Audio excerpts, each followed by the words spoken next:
my greatest hope, what I want to get out of this more than anything else, is for the people who disagree with me to call in and have a conversation with me. I talk for a living. I'm very good at it. And yes, I say shocking and offensive things for the entertainment of my audience, but I take my ideas very seriously. And I want to believe the truth, more importantly. So if you think that I am factually incorrect about something, then call in and correct my error, and I will change my opinions. I am dead serious about that. I'm not screwing around.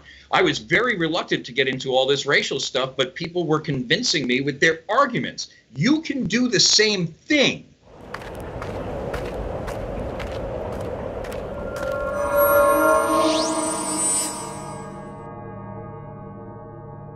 This is Dan Dix here reporting for Press for Truth. Today is Sunday, August the 20th, 2017, and I want to start today's broadcast off by letting you know that obviously my guest today is a very controversial figure right now, perhaps maybe the most hated man in America now that pharma boy Martin Shkreli has just been convicted and maybe spending some jail time.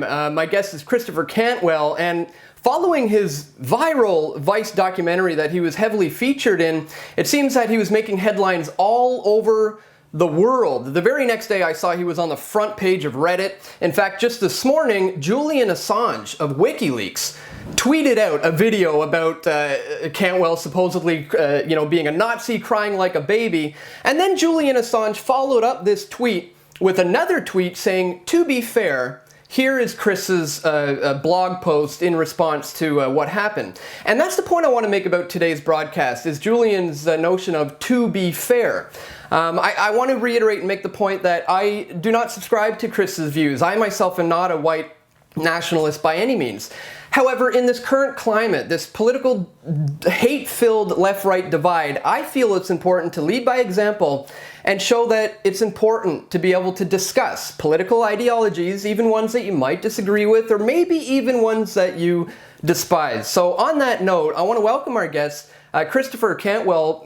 Thank you so much for joining us today. I know you must have had a crazy, crazy week. I want to get your thoughts on what happened in Charlottesville from your point of view. But before we get into that, I do know there is a warrant out for your arrest.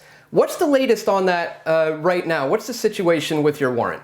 Well, there's a degree of uncertainty to that, actually, because my attorney said he ran me through the court system and he doesn't find anything, but the FBI told me I had a warrant. Now, I think the FBI would be willing to lie to me about a lot of things. It just doesn't seem like one of them. Now, my attorney is going to call the authorities in Virginia tomorrow, and the expectation is that whatever is missing in the court system he's searching for, we expect to confirm what the Boston Globe told me, which is that I'm wanted for 2 felonies, illegal use of gases and injury by caustic agent or explosive.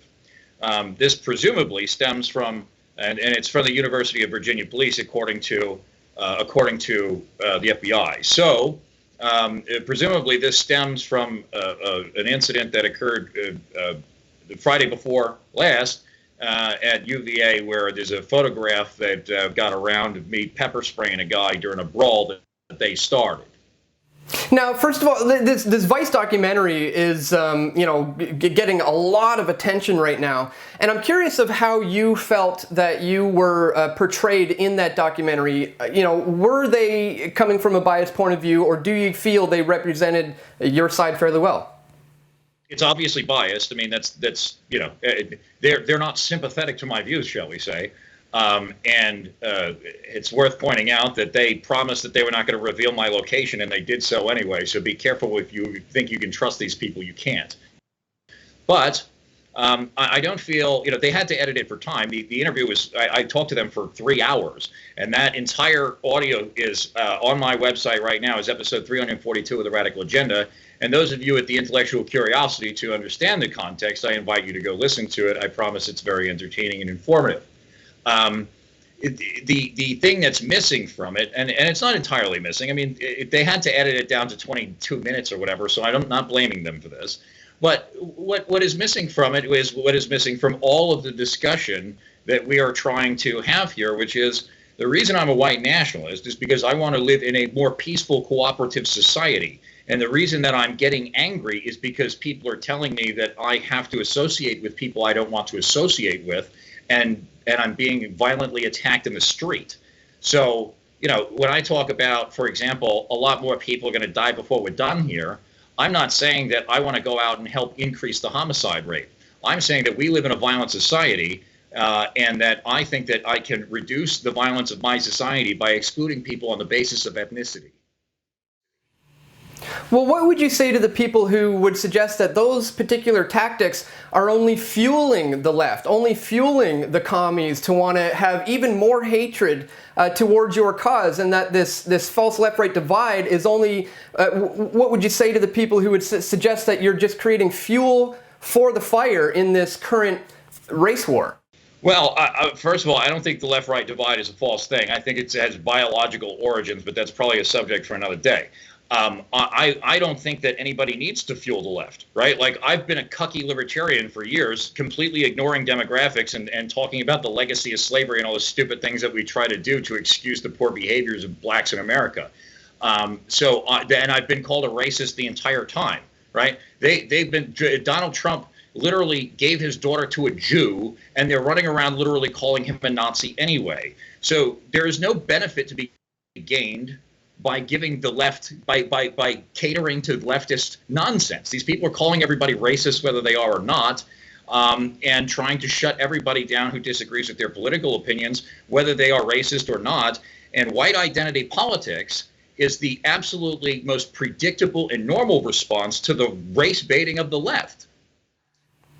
Well, what do you think the end game here is in terms of the oligarchy, the guys out there like George Soros, who a lot of people are finding are funding these violent extremists? What do you think his end game is? I mean, to me, it seems like this is somewhat of a Hegelian dialectic, a bit of a left-right playing off each other, so that the synthesis or the solution to the problem in reaction is all out fascism, by taking away people's rights. What do you see as the end game for the oligarchy here? I don't know that, like, we've been losing all our rights anyway. Like, I don't understand why anybody, are you afraid that, like, the government's going to get more powerful at this point? I mean, it's omnipotent, So I don't understand why anybody would think that.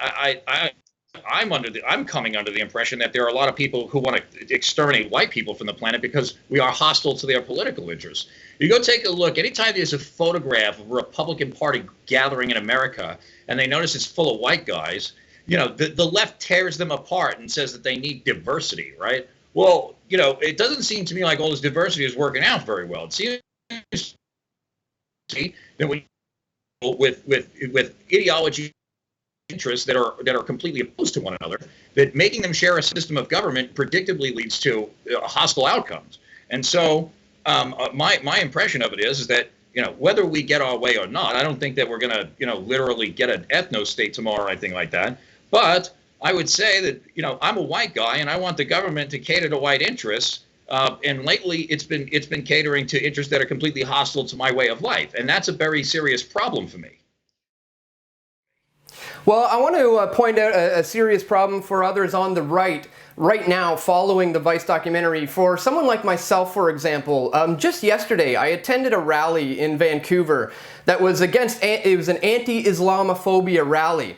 And it was because of everything that happened in Charlottesville that 4,000 people showed up to this rally. And when one woman was making a speech about systemic racism growing in Canada, she started speaking sounding very racist herself, talking about the big bad white man. And we simply pointed out that, hey, I thought this was a rally against racism. We were all of a sudden surrounded by people chanting, "Nazis go home, Nazis go home." And I was then pigeonholed into a corner and deemed a white supremacist, a nationalist, a Nazi, because I spoke out about the fact that this term Islamophobia is a stupid, nonsensical term. And it seems that I've been pigeonholed into this. It's easy for them now to just call me a Nazi because of some of the things that happen. What do you say to those on the right who are now, good people trying to work towards making the world a better place, who are now being called Nazis because of this? Well, they're not being called Nazis because of what happened in Charlottesville. They're being called Nazis because the communists are a bunch of lunatics, right? So it has nothing to do with the merits. These people are not having an honest conversation, right? So, what you just had happen to you is a similar thing that happened to me. I witnessed an honest intellectual inquiry by Stefan Molyneux and Charles Murray talking about race and IQ, and with the suggestion that the reason that blacks are filling up our prisons is because they are, on average, have a standard deviation lower IQ than do whites, and that this likely has genetic origin, seeing as to how we evolved for thousands of years at different climatic conditions. I did not think this to be a controversial statement. But of course, people called Molyneux a racist for this, and I said I challenged the merits of those accusations, and for that I was called a racist too. I really wasn't interested in this type of subject matter. What happened afterwards, pardon me, is that I do an open phones radio show called The Radical Agenda, and when I got fired from broadcast radio for talking about this subject matter, people who were more interested in this sort of thing started calling in and discussing topics of race with me. And since The Radical Agenda is an uncensored open phone show, like I don't hang up on people just because they're racist or whatever. The fact of the matter is, I ended up down here in Charlottesville associating with the people I associate with because they were making compelling arguments, and I did not see anybody who was willing to refute their arguments in a reasonable way. I had a recent interview with the Keene Sentinel, my local newspaper, and I talked about the race and IQ thing, and they said to me, and how do you reconcile that with all the studies that prove it wrong? And I'm like, well, if you would send me those studies, then I will change my opinions, and I will apologize publicly for offending people with my falsehoods. The problem that I'm finding is that people are not willing to, nobody's making any factual corrections. They're just calling people racist. And that makes it impossible for us to have reasonable discussions, which is very dangerous when you're talking about a government with the most powerful military in the history of mankind. Well, it sounds like you are open to having a reasonable discussion and actually opening up the dialogue, but as you said, these commies are incapable of that. Why do you think that is? Is it a deep-seated conditioning from the education system, or is there more to it? It's Jewish influence. How so? Well, if you check who runs most of your media outlets, you find that if you have a certain browser plugin installed, you'll see them with 3 sets of parentheses around their name all the time. And by that I mean the Jews run the media, and so everybody's getting their ideas from Jews, and they're stirring the pot like they have in all of the other countries that they've gotten kicked out of. And so they're filling people's heads with complete nonsense. And when you attempt to have a reasonable discussion with them about how wrong their ideas are, the only way that they can react is with violence, because there's no argument to be had with them. And so we find ourselves in this position, very sadly, where I went down to Charlottesville for a peaceful, permitted demonstration that when the city yanked our permit, the ACLU took up our case.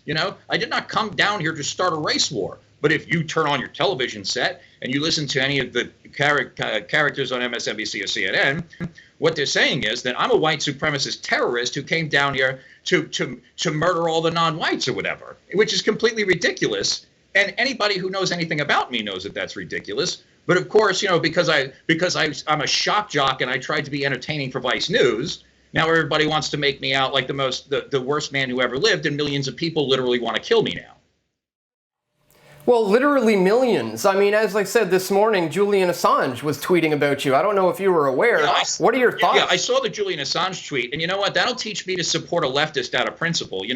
That guy should really have the intellectual curiosity, I think, to try to understand what I'm talking about instead of, tweeting out that I'm just a crybaby. And I'll tell you something. Yeah, I found myself emotional after I had been maced twice in as many days when I came down here for a permitted demonstration with the help of the police and law enforcement and the ACLU. So, I was emotional that there's a warrant out for my arrest, or that I had thought that there was. And I literally had just gotten out of the shower from watching pepper spray off myself. I am very concerned that I live in a country where your political opinions will get you locked up for a felony. And if that's not worth getting teared up about, then I don't know what is. Well, I like that you're concerned and pressing forward on exposing the oligarchy and the fact that they're trying to destroy the country. I don't necessarily understand why the fact that they're Jews has anything to do with it. I'd like to focus on what they're doing, but some people think that you've become, over time, a little bit more radicalized. I mean, that's the title of your show, pretty much. Do you feel that your views have changed over the years? Have you become more radicalized to become a white supremacist? Well, I mean, I prefer the term white nationalist because I don't necessarily want white people to like rule over other peoples or whatever. I just want to live separately from other peoples. And seeing as to how so many people think white people are responsible for all their problems, like you would think that that would be a request that they would honor, but they compel me to live, live under a system of government with people who have interests that are opposed to mine, right? My views have certainly changed. I would hope that over the years, your views have changed. That's how information works. And I try to learn a lot. I read, right? So, yeah, my views have changed. And yeah, I've gotten into racial politics, but I don't understand how anybody could not at this point. I mean, if every single time I turn on any sort of left wing commentary, somebody's screaming about race on their end, and on the right, well, and in libertarianism, to some extent, you have people who are just like, we should never discuss this topic at all. And then the Democratic Party and the left more broadly uses this to their political advantage, that they call us racist, and we're so busy saying we're not racist that we can't talk about anything else. So at some point I decided to say, okay, I'm a racist. Can you shut the fuck up and make a point already? Do you think violence is inevitable in moving forward and being able to make society better, or do you think it's possible for some sort of a peaceful revolution? Well, let me put it this way: like violence is going to happen no matter what, right? I mean, there's nothing that I can do to stop violence from occurring, especially while leftists hold power, right? These people attacked us in the streets, and I'm not figuring that like they're going to stop the next time we get together, right? I'm pretty sure violence is inevitable in my future. I'm a white nationalist who's all over the television. I'm about to go to jail, right? So I'm pretty sure I'm going to have to fight for my goddamn survival.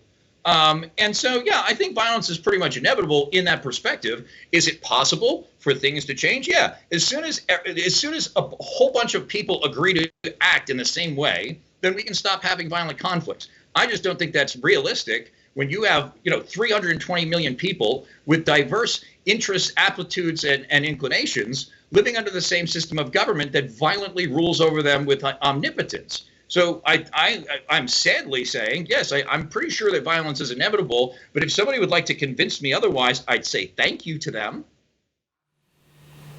Okay, well, good to know. I think this is why it's important for people to have a better understanding of your views and know that you're open-minded and willing here to. Yeah, I couldn't do my job if I wasn't open-minded. It's funny to me. So these people are plastering my face all over the news and saying all these terrible things about me, and I have a contact form on my website, right? And I get a it's hard for me to respond to all of them right now because, as you might imagine, a lot of people want to talk to me and not because they love me. But I read one email from a guy who says, I wonder if you would be interested in having a conversation with me. I'm a black guy. I don't think you will because you're an ignorant bigot. And I was like, you know what, dude, as soon as I get out of jail, you're welcome to call into my Open Phones radio show. I literally take calls from the general public on the air without screening them. The whole entire point of my show is to have a conversation. Jordan Peterson, you guys are probably familiar with. He has a great line that I always play on the show. It's a clip on my soundboard where he says, you know what you call people you can't talk to? Enemies. And if we want to divide our society into armed camps of enmity, then all we have to do is keep doing what we're doing. And that's the world that we live in right now. And I am actively trying to change that. And the people who are acting like I'm some kind of violent racist bigot who just wants to murder everyone who doesn't look like me are dishonest people who are not willing to have a conversation. Well, I agree, and I hope that people understand that the point of this broadcast is just that, to be able to have a conversation so we can better understand each other moving forward. On the notion of going to jail, you mentioned in the beginning of this interview that you were going to be speaking possibly to them tomorrow. What do you think is going to be happening with you in the coming couple of weeks? I have no idea. I mean, the thing is, look, I'm accused of pepper spraying a guy in a brawl, okay? So that is not the craziest thing that ever happened in Virginia. Strictly speaking, on the legal terms, it's not even like the guy that I attacked, to the best of my knowledge is a white, the guy that I defended myself against, I should say. The guy that I pepper sprayed is to the best of my knowledge, a white guy. So I don't understand how they could try to charge me with a hate crime or anything like that. This is something that I should reasonably be able to make bail on, okay? But with the media driving everything completely insane and reason being completely eliminated from this thing, I'm not certain that I'm going to survive the week, frankly.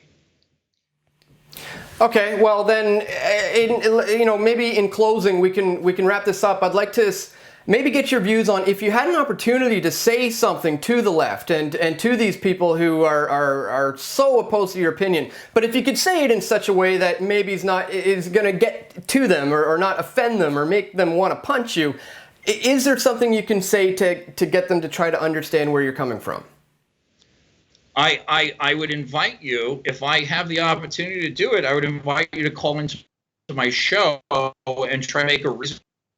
You'll find that I'm a lot more reasonable than your television set is making me out to be.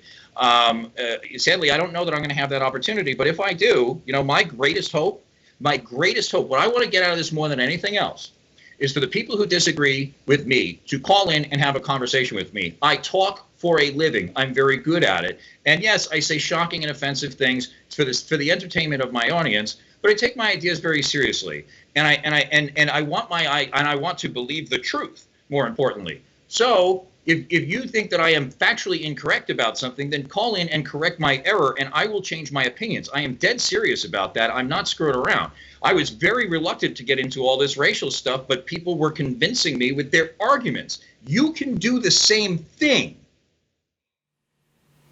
Yes, absolutely. Very good point. And I'm so glad that you brought that up and mentioned that, because that's the absolutely most important thing moving forward if we want to actually move beyond this and make the world a better place. So if they do want to do that, Chris, and you manage to maybe not do too much time or avoid the authorities somehow, and they can call into their show, where do they do this? Where do they find the links to you online? I know your Facebook's been deleted. I think maybe your YouTube is gone. I'm not sure. So how can people get a hold of you now? Yeah, I've been these people are trying really hard to silence me. My Facebook, my Twitter, my Instagram, my Ustream, my YouTube, even my online dating profiles, my OkCupid, my Match.com, my Tinder have all been deleted. Wow. All for the crime of defending myself in a fight when I was attacked by communists. And so it's difficult for me to communicate with people right now, but my website is still up for now, ChristopherCantwell.com. Hopefully it stays that way. If it doesn't, we'll figure out a way to get our communications out there. And if I'm able to continue doing the show, we do this every Monday, Wednesday, and Friday from 5 to 7 p.m. Eastern Time. So if you're listening on iTunes, Stitcher, Roku, YouTube, Google Play, or some other platform at some other time, then I would invite you to join us for the live program. We take calls on the air at 747-234-2254, Radical Agenda on Skype. Perfect. Well, we're going to have all those links in the description below, because as I said, if we want to move forward in this current climate of this hate-filled divide, we're going to need to be able to openly discuss these things, even especially with the people we're opposed to. So thank you very much for taking the time today, Chris. Thank you very much for having me, Dan.